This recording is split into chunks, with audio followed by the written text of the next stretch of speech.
Savez-vous d'où vient l'expression école buissonnière? Pourquoi affuble-t-on les cancres d'un bonnet d'âne? Ou quelle était la matière préférée de Louis XIV? C'est à toutes ces questions, et bien d'autres encore, que nous répondrons ce soir.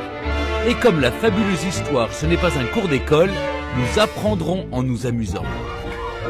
L'animateur Jamie Gourmaud, notre prof de sciences préféré, va tester une drôle de technique du 19e siècle pour apprendre à nager dans la cour de récré sans piscine. Vous vous débrouillez très bien, Stéphane.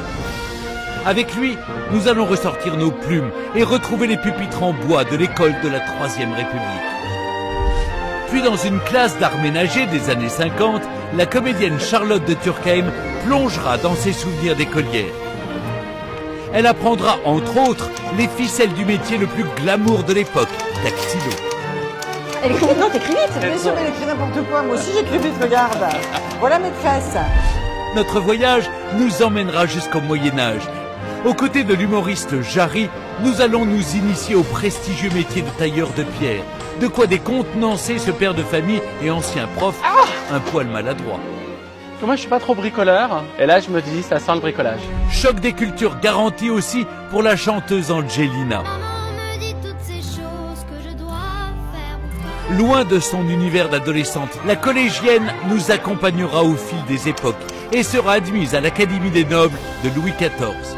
Saviez-vous qu'on y apprenait à parler, à marcher et à se battre à l'épée? Attention! Que vous gardiez un souvenir ému de vos années d'écolier ou que vous vous soyez ennuyé au fond de la classe, vous allez apprécier ce voyage dans le temps en compagnie de nos invités.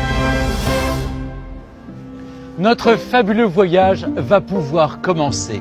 Il est temps pour nous de quitter le 21e siècle et de remonter le temps. Direction le 13e siècle pour découvrir l'école du Moyen-Âge où commence notre aventure.